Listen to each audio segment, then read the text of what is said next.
아무도 말해주지 않는 사실이 있어요. 신선한 과일을 매일 따먹기 위해 넓은 과수원이 필요한 게 아니라는 거예요. 발코니, 테라스, 심지어 햇빛 잘 드는 창가에서도 화분 하나로 잘 자라는 과일나무 10가지를 소개해 드릴게요. 그중 몇 가지는 직접 재배 방법을 듣기 전까지는 믿기 힘들 정도예요. 끝까지 봐주세요. 4위는 다들 과소평가하는 나무이고, 마지막에 알려드릴 보너스 팁은 이 목록에 있는 모든 나무의 수명을 2배로 늘려줄 거예요. 안녕하세요, 정원 친구님. 예전부터 봐주신 분들 환영하고, 처음 오신 분들이라면 유튜브에서 가장 실용적이고 군더더기 없는 원예 채널을 찾으신 거예요. 오늘은 마당 없이 좁은 공간에서 진짜 과일을 키우는 이야기를 해볼게요. 아무 묘목이나 화분에 대충 심고 잘 되길 바라는 그런 영상이 아니에요. 이 목록에 있는 모든 나무는 화분에서 그냥 살아남는 정도가 아니라 실제로 잘 자라고 열매를 맺는다는 확인을 거친 것들이에요. 시작하기 전에 부탁 하나만 드릴게요. 좁은 공간에서 직접 먹거리를 키우는 게 관심 있으시다면 지금 바로 구독 버튼을 눌러주시고 알림 설정도 해주세요. 매주 더 적은 공간과 비용으로 더 많이 키우는데 도움이 되는 새 영상이 올라오거든요. 자, 이제 시작해볼게요. 10위, 외성 금귤나무. 금귤은 화분 재배 과일나무 중에서 가장 저평가된 나무예요. 왜 더 많은 사람들이 안 키우는지 정말 이해가 안 갈 정도예요. 이 나무는 자연스럽게 작게 자라는데 보통 120cm 이하이고 오히려 화분에서 조금 좁게 자라는 걸 선호해요. 열매는 작고 타원형인데 놀라운 점은 껍질째 통째로 먹는다는 거예요. 껍질은 달고 속은 새콤해서 한 입 베어 물 때마다 작은 맛의 폭발이 느껴져요. 다 자란 화분 금귤나무 한 그루는 한 시즌에 200개에서 400개까지 열매를 맺을 수 있어요. 일반 마트에서 금귤을 찾아보면 대부분 비싸고 너무 일찍 딴 것들이에요. 직접 키운 화분나무는 딱 가장 맛있을 때 열매를 딸 수 있게 해줘요. 금귤은 거의 상록수라서 열매가 없을 때도 광택 있는 초록 잎이 테라스를 멋지게 장식해줘요. 대부분의 감귤류보다 가벼운 서리도 잘 견디기 때문에 많은 기후에서는 겨울에도 실내로 들일 필요가 없어요. 생장기에는 몇 주에 한 번씩 감귤류 전용 비료를 주고 물 주는 사이에는 흙이 약간 마른 상태를 유지하면 들이는 노력에 비해 얼마나 많이 돌려받는지 놀라게 될 거예요. 9위, 화분 뽕나무. 뽕나무는 크고 지저분하게 자란다는 이미지가 있지만 외성 품종은 그 이미지를 완전히 뒤집어요. 사계결실 외성 뽕나무는 큰 화분에서 90cm에서 150cm 정도로 작게 자라면서 한 시즌에 한 번이 아니라 여러 번 열매를 맺어요. 이 열매 자체가 굉장히 무르기 때문에 상점에서 거의 볼 수 없는 이유이기도 해요. 손대는 순간 멍이 들 정도라서 상업 농장에서는 대량 재배를 피해요. 그래서 제대로 잘 익은 뽕나무 열매를 맛보는 유일한 방법은 직접 키우는 거예요. 화분 뽕나무 한 그루는 한 시즌에 여러 파운드의 열매를 맺을 수 있고 그 맛은 깊고 와인 같은 단맛으로 시중에서 파는 어떤 것과도 비교가 안 돼요. 완전히 익으면 거의 사탕처럼 달아서 아이들이 특히 좋아해요. 이 나무는 척박한 토양, 일규칙한 물주기, 더위도 불평 없이 견뎌내는 아주 관대한 나무예요. 적은 노력으로 넉넉하게 보답받는 저관리 과일나무를 원한다면 이건 화분원예에서 가장 잘 알려지지 않은 비밀 중 하나예요. 8위, 화분 구아바. 따뜻한 지역에 살지 않는다면 구아바 나무는 열대지방의 환상처럼 들릴 수 있지만 외성 및 소형 품종은 거의 어디서나 화분 생활에 놀랍도록 잘 적응해요. 이 나무들은 180cm 이하로 전정할 수 있고 적절한 조건에서는 1년에 여러 번 열매를 맺어요. 구아바 나무가 열매를 맺을 때 나는 향만으로도 키울 가치가 있어요. 강렬하고 달콤하며 거의 꽃향기 같은 이 냄새가 테라스 전체를 가득 채우거든요. 다 자란 화분 구아바 한 그루는 한 주기에 수십 개의 열매를 맺을 수 있고 품종에 따라 속이 달콤한 분홍색이거나 좀 더 은은한 흰색인데 둘 다 오렌지보다 훨씬 많은 비타민C를 함유하고 있어요. 마트에서 파는 구아바는 신선한 걸 찾을 수 있다 해도 비싸고 되게 덜 익은 상태에서 딴 거예요.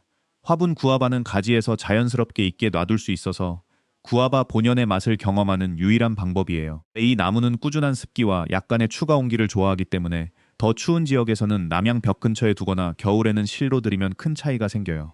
7위, 외성 키라임. 다들 화분 감귤류라고 하면 레몬을 떠올리지만 키라임도 그만큼 어쩌면 더 주목받을 만해요. 그래서 이 목록의 중간에 자리하고 있죠. 키라임 나무는 자연스럽게 작게 자라면서 일단 자리를 잡으면 놀랍도록 생산성이 좋아요. 큰 화분에 심긴 다 자란 나무 한 그루는 좋은 시즌에 100개가 넘는 라임을 맺을 수 있어요. 마트에서 파는 키라임은 작고 비싼 데다 절반은 이미 마르기 시작한 상태와 비교해보세요. 화분 재배에서 키라임이 특별한 이유는 물주기가 조금 불규칙해도 잘 견딘다는 점이에요.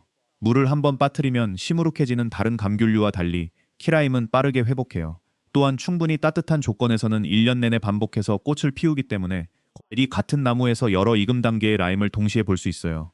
꽃향기가 강렬해서 꽃이 핀 키라임 나무 한 그루만으로도 테라스 전체가 근사한 향으로 가득 찰 수 있어요. 키라임으로 파이나 마리네이드를 만들어 본 적이 있다면 일반 라임보다 맛이 더 날카롭고 향긋하다는 걸 아실 거예요. 꾸준히 공급받으면 실제로 요리에 사용하는 빈도가 달라져요. 잠깐 이 영상이 도움이 되고 있다면 좋아요 눌러주세요. 좁은 공간에서 직접 먹거리를 키우고 싶은 더 많은 사람들에게 이 영상이 닿는데 정말 도움이 돼요. 그리고 이 목록에서 어떤 나무가 가장 놀라웠는지 댓글로 남겨주세요. 하나하나 다 읽어요. 자, 계속 이어갈게요. 젊은 나무들도 정말 저평가된 것들이거든요. 6위 화분 살구나무. 살구는 까다롭고 키우기 어렵다는 평판이 있지만 유전적 외성 품종은 화분에 심으면 그 이야기를 완전히 바꿔놔요.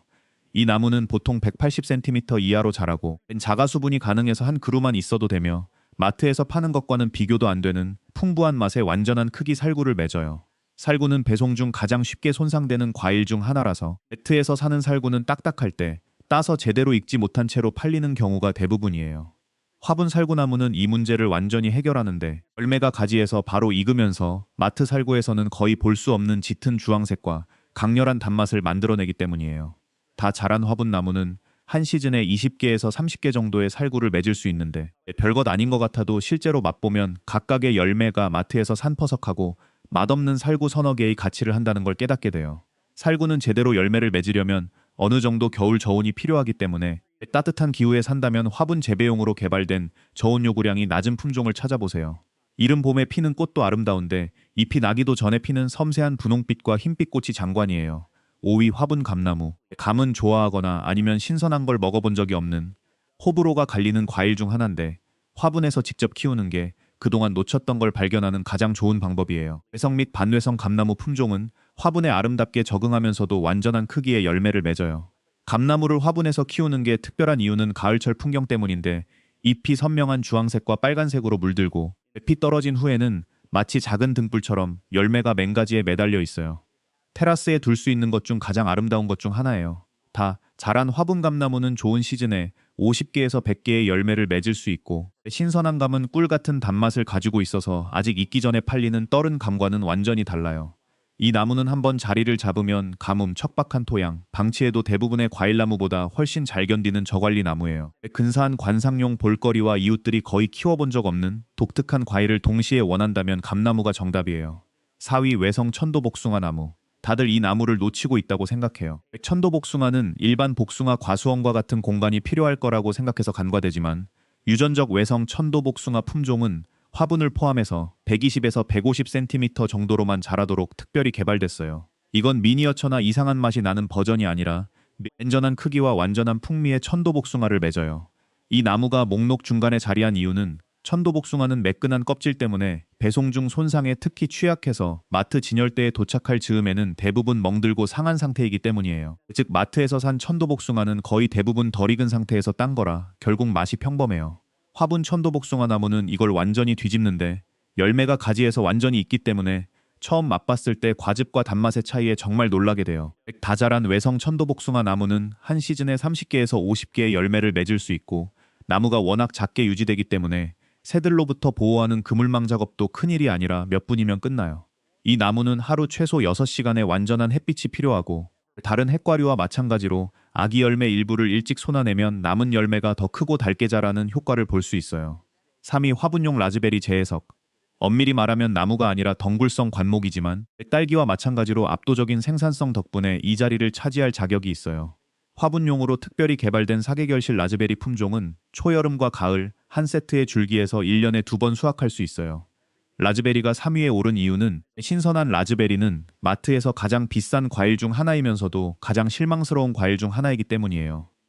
워낙 무르기 때문에 구매 후 하루 이틀 안에 곰팡이가 피거나 물러지는 경우가 많거든요. 화분 몇 개에 심은 라즈베리는 시즌 내내 여러 파운드의 열매를 맺을 수 있고 딱 익었을 때 바로 따기 때문에 훨씬 오래 가고 맛도 훨씬 좋아요. 컴팩트하고 가시 없는 품종이 화분에 딱 맞아서 멜코니를 뒤덮는 가시투성이 덤불을 걱정할 필요가 없어요. 라즈베리는 지하 줄기로도 퍼지기 때문에 시간이 지나면 화분 하나가 여러 개로 늘어나면서 공짜로 라즈베리 밭이 점점 넓어지는 효과도 있어요. 화분 안에 수직 격자를 세우면 수확도 쉬워지고 좁은 공간에서도 깔끔하게 정리돼요. 2위 패션프루트 덩굴.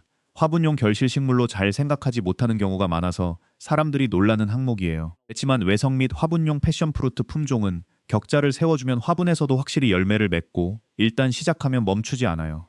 덩굴 하나가 한 시즌에 수십 개의 열매를 맺을 수 있고 각 열매에는 신선하게 판매되는 곳마다 값이 비싼 강렬한 열대의 새콤달콤한 과육이 가득 차 있어요. 화분에서 패션프루트를 키우는 비결은 오를 수 있는 것, 즉 간단한 격자나 지지대를 주고 하루 대부분 완전한 햇빛을 받게 하는 거예요. 이 덩굴은 빠르게 자라서 심은 지 최대 1년 만에 첫 수확을 볼 수 있어요. 이 목록의 다른 과일나무들보다 훨씬 빨라요. 패션프루트가 2위인 이유는 평당 가치가 정말 크기 때문이에요. 열매만 얻는 게 아니라 내 보라색과 흰색이 어우러진 정교하고 거의 다른 세상 같은 꽃을 먼저 얻게 되고 이 꽃은 수분 매개자들도 정말 좋아해요. 더 추운 지역에서는 화분 재배가 사실상 패션프루트를 키울 수 있는 유일한 현실적인 방법인데 내 첫서리가 오기 전에 덩굴을 실내로 들여서 해마다 순환을 이어갈 수 있기 때문이에요. 1위 외성 망고나무. 이 목록에서 가장 비현실적으로 들리는 나무라는 거 알아요. 하지만 화분 재배용으로 특별히 개발된 외성 망고 품종은 테라스에서도 확실히 열매를 맺을 수 있고 그 순간이 오면 완전히 게임이 바뀌어요. 이 나무는 자연스럽게 느리게 자라고 컴팩트해서 완전히 다 자라도 180cm 이하로 유지되는 경우가 많아 큰 화분에 딱 맞아요.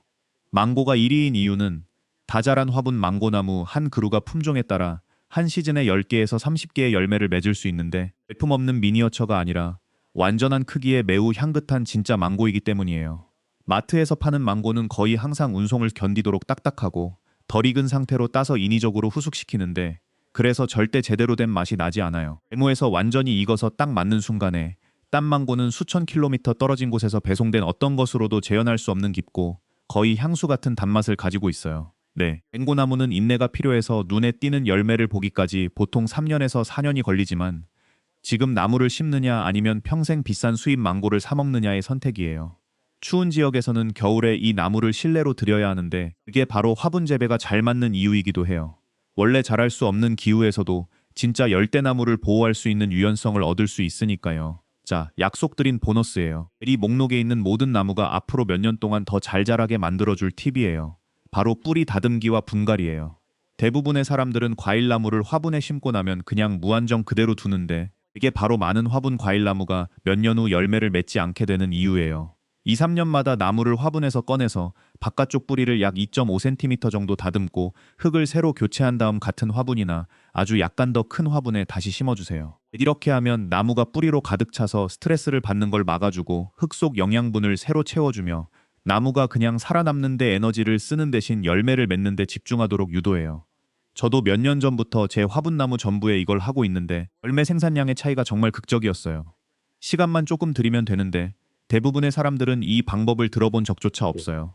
자, 이렇게 화분과 좁은 공간에서도 진짜로 잘 자라는 과일나무 10가지를 소개해드렸어요. 마트에서 파는 어떤 것도 무색하게 만드는 신선하고 진짜 과일을 즐길 수 있게 해줄 거예요. 작은 발코니든 작은 테라스든 아니면 그냥 햇빛 잘 드는 창가 한 구석이든 이 목록에는 오늘 당장 시작할 수 있는 나무가 있을 거예요. 이 영상이 도움이 되셨다면 아직 구독 안 하셨다면 구독 눌러주시고 다음 영상 놓치지 않게 알림 종도 눌러주세요. 어떤 나무부터 시작할지 댓글로 알려주세요. 정말 궁금해요.